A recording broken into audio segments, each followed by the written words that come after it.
Good morning, afternoon, or evening. Your video is about to start.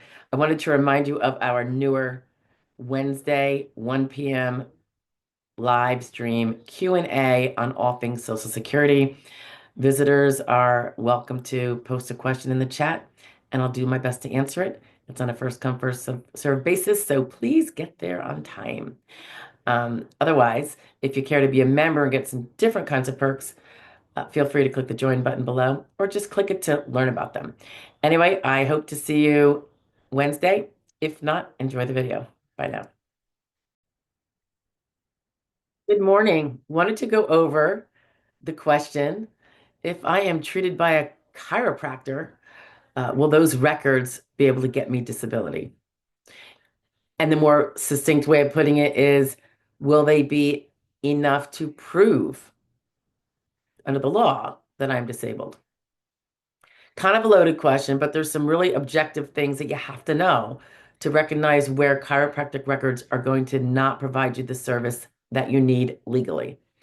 Okay, so we're going to go to, right to the horse's mouth. We're going to go to the SSA, but I will tell you, I was just doing a quick little skim of many of my colleagues' blog articles and such, and there's quite a bit on the issue of, will SSA consider my chiropractor? Remember, considering something is not the same as saying it will be sufficient to prove you're disabled. Okay. So,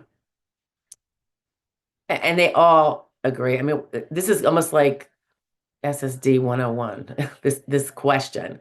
But I want to just drive it home because some people do rely on a chiropractor. It could be because they're far cheaper than going to an orthopedist and perhaps getting a referral to physical therapy.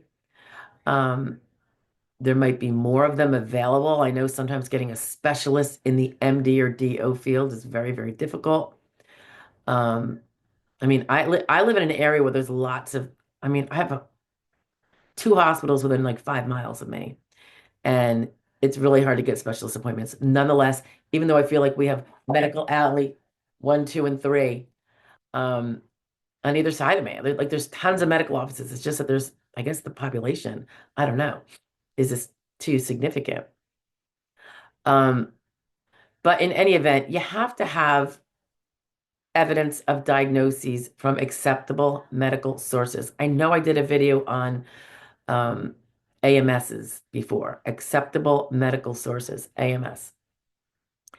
An AMS, which is not a chiropractor, is a licensed physician, medical or osteopathic doctors. Medical or osteopathic doctors, not other doctorates, guys, not doctor of chiropractic, not doctor of law, like we lawyers are. And most of us do not throw doctor in front of our name just because we have a doctorate. Um, there are other doctorates that are not MDs or DOs who are acceptable, and they happen to be very specific towards certain things, such as psychologist. As you know, a psychiatrist is an MD, so that's already been covered under the MD. Optometrist for certain visual disorders. Other ones might require an ophthalmologist, by the way. Podiatrist for impairments of the foot, et cetera, et cetera. Okay. And now, since in 2017, they opened up the door, which I thought was appreciated. They recognize that a lot of people get treated by nurse practitioners. In particular of importance is advanced nurse practitioners, or advanced registered nurse practitioners. Some states might call it a certified registered nurse practitioner. I think they're acceptable too. Um, and they give a little rundown on what those is at this link that you can find at, let me just get to it. It's DI 225.05.003. It's called Evidence from an Acceptable Medical Source. And if you do a little search down for chiropractor, see if it's mentioned, it says, once we establish that a claimant has an MDI, a medically determinable impairment based on objective medical evidence from an AMS, acceptable medical source, then we use all evidence from all sources for all other findings in the sequential evaluation process. So once that diagnosis, um, which is basically what an MDI is, has been found by an MD or a DO or one of those that we just discussed, then they will consider all the other non-acceptable medical sources, which could be a regular old nurse, could be an MA, I suppose.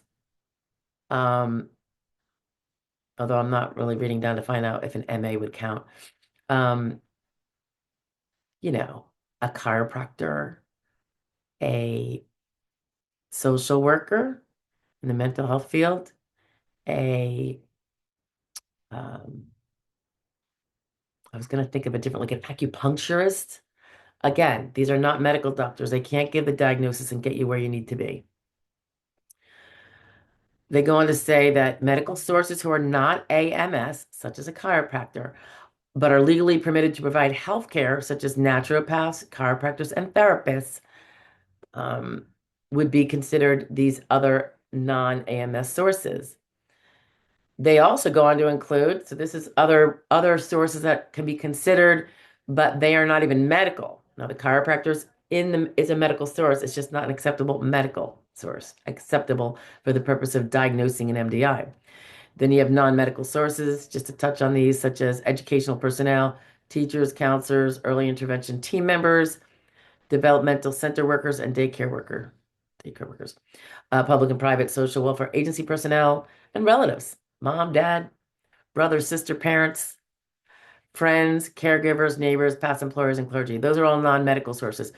And not to give short shrift to those, I have some videos on where we've gotten some great evidence. It's not an evidence of a diagnosis, but it's for other things that really drive home severity. And that's what you can use these other people for. Okay. Um, so again, a chiropractor is not an acceptable medical source. If the only treatment you've had for your bad back is a chiropractor, you probably can't win your case. Now, the SSA will probably send you to their CE exam, which would be an MD or a DO or a suitable level nurse practitioner, advanced. But again, if you're relying on a CE exam as your only form of evidence, I think you're going to have a tough time.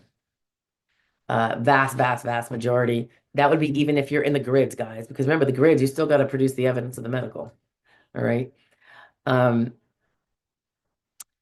and chiropractors have come a long way. I've never been to one, but I do plan on it one day. Um, they have come a long way. I mean, they're national organization. I mean, it is kind of, I'm like, I weigh it differently. Yeah, I think now most states require at least to be part of that national org, a nationally accredited or something. 4 years college, it could be basket weaving or Shakespearean theory. But same is true for to later become a lawyer. If you have your 4 year degree for those states that require that, it could be in whatever you want. So it doesn't really make sense. It does cost more money though, and I guess that's the point. Someone's making money off that degree. But then they have chiropractic colleges now. I do think it's kind of a shame you have to go to a 4 year nonsensical degree provider to get 4 years and $200,000 in debt. But anyway, they're kind of doing what other licensing groups did, and it certainly generates a lot of profits for somebody. But again, that 4 year degree, don't even start me on this. Oftentimes has no meaning whatsoever. It's just to say you did, I suppose, and pay the money or get into debt. But in another sense, I think it used to be chiropractors did not get, when I was, say, in the beginning of adulthood, chiropractors were not they were not given much credibility because, apparently you could get your chiropractic license very quickly after high school. It was something like that, really, really not impressive. And that has changed obviously in the last 30 plus years. And that's good to see because I know a lot of people who get so much help from a really skilled chiropractor.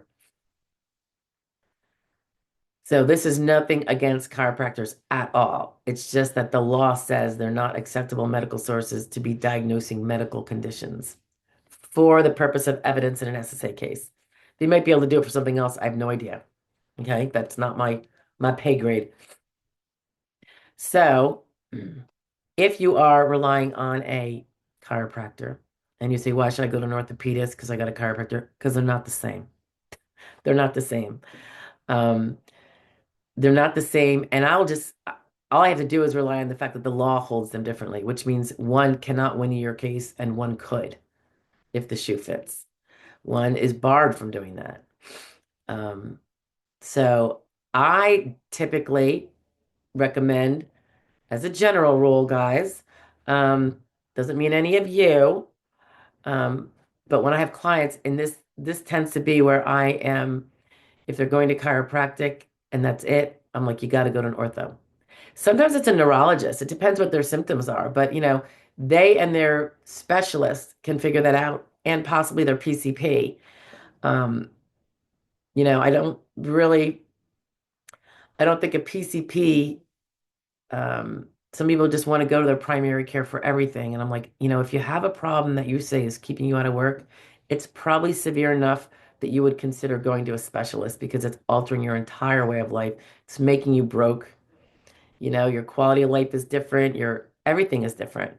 So if you want it to be looked at that way, and for your own credibility's sake, go to a specialist. Get a referral if you need it. Sometimes a primary care has to refer you, depending on your insurance. Certainly if you're on Medicaid, I believe. And just do it. A specialist, orthopedist, not a chiropractor. If you need, there's one group we have around here, and I'm in Northeast Pennsylvania. They actually have a chiropractor in there. It's a big health network. They have chiropractic, and a lot of times the orthopedist will refer the person to chiropractic. Other times it's to physical therapy. So there is a difference. And I mean, I was glad to see that because I think the chiropractors do deserve more credit. No, they're not. They don't shouldn't necessarily be getting an MD credential when they haven't done the MD learning, which might be a little more broad. But certainly, for what they do, they're doing some pretty significant manipulations of the body. So you do hope that they have a lot of learning and skills behind them, because that's probably one reason why I never went. Because back in the day, it scared the bejesus out of me to think someone could go er, and do that whole head thing. Um, but anyway, they've come a long way, and I appreciate them greatly. And they do, particularly for someone who's not disabled but has some issues that can be chiropractically assisted. I know people, friends who swear by it, so I know it's so. But if you're very disabled by your impairment, perhaps that's not the place to start. That could be some gravy you have in addition to your foundational type of treatment for your medical evidence. Okay. All right. That's my spiel for today, guys. And I thank the client who brought it up. I have a chiropractor. Can I just keep seeing him? He took x-rays. Yeah, no, not gonna work. All right. Bye, guys.